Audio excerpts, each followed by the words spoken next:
साथियों नमस्कार, मैं संदीप कुमार नैनीताल से और अभी मैं हूँ मलिताल क्षेत्र में। और जैसा कि आज पूरे देश में बकरा ईद मनाई गई है और नैनीताल में बकरा ईद के मौके पर ईद की जो नमाज है वो फ्लैट्स मैदान में पढ़ी गई है। ईद की नमाज के दौरान फ्लैट्स मैदान पर पुलिस की कड़ी पहरेदारी रही। पुलिस, एसएसबी समेत प्रशासनिक अधिकारी भी यहाँ मौजूद रहे, क्योंकि बीते दिनों से ईद की नमाज को लेकर विवाद चल रहा था। पहले डीएसए संस्था की ओर से एक लेटर जारी किया गया जिसमें ईद की नमाज फ्लैट्स मैदान पर पढ़े जाने की बात कही, लेकिन कुछ ही घंटों बाद वह अनुमति वापस ले ली गई, जिसके बाद डीएम की ओर से फिर एक आदेश जारी किया गया जिसमें फ्लैट्स मैदान पर ईद की नमाज़ पढ़ने के लिए बिल्कुल मनाही कर दी गई थी।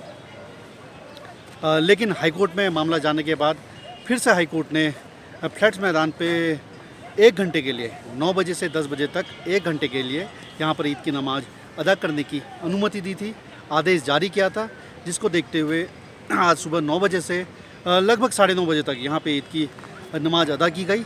माशाल्लाह यहाँ मैदान में हम लोगों ने ईद की नमाज़ पढ़ी और संदेश ये दिया गया कि भाई भाईचारे के साथ में ईद की नमाज़ पढ़नी है। अपने किसी भी अमल से अपने किसी भी भाई को, हमारे बिरादर वतन में से भी क्यों ना हो, किसी को कोई तकलीफ़ नहीं पहुंचानी, चूँकि इस्लाम इसको हराम करार देता है और ये बहुत बड़ा गुनाह है कि हमारा छोटे से छोटा अमल भी किसी के लिए ईज़ा का या तकलीफ़ का सब। मुद्दतों से नमाज माशाल्लाह यहाँ होती आ रही थी, तो सीएम साहब के आदेश थे, तो माशाल्लाह वो भी प्रशासन भी बेचारे उसको फॉलो कर रहे थे, वो कुछ समझ रहे थे, हमारे जहन में कुछ था, तो बाकी कोई टकराव वाली ऐसी बात थी नहीं। वो समझ रहे थे सीएम साहब का ऑर्डर है तो नमाज नहीं होनी है मस्जिद से बाहर।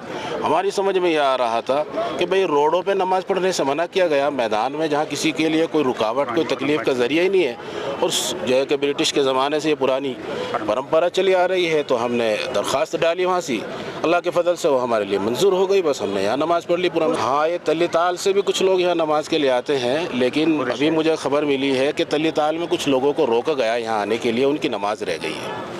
आगे उनको पढ़ाया जाएगा तल्लीताल, अब देखते हैं क्या तरतीब बनती है इसका।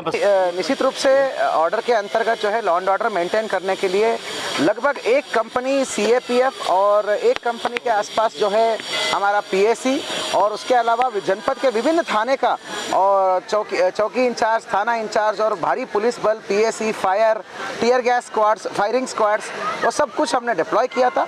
कोर्ट के ऑर्डर के अनुसार हमने सारी जो है डिप्लॉयमेंट करके लॉ एंड ऑर्डर को हमने मेंटेन किया है। इसमें आज जो है सभी जगह पर जनपद नैनीताल में जो है अभी तक तो नमाज की जो है प्रक्रिया जो है सकुशल संपन्न हुआ है। अब आगे जो कुर्बानी है तो कुर्बानी जो केवल निर्धारित जगह पे होगी और कुर्बानी जो प्रक्रिया है वो जो है सुप्रीम कोर्ट और हाई कोर्ट के ऑर्डर्स के अनुसार केवल बंद जगह पे होगी। किसी भी प्रकार की किसी उपद्रवी लोगों द्वारा जानबूझकर वो इस प्रक्रिया को फोटो में या वीडियो में सोशल मीडिया में डालेंगे तो तत्काल एफआईआर की कार्रवाई और गिरफ्तारी करेंगे हम, और वहाँ की साफ सफाई देखना सर्वोच्च प्राथमिकता रहेगी। एक आरोप ये लग रहा है कि पुलिस ने कई लोगों को आने नहीं दिया नमाज स्थल तक। जो जहाँ के लिए डेसिग्नेटेड है वो वहाँ आएंगे, ठीक है, तो उसी के अनुसार ही कार्रवाई हुई है। Thank you.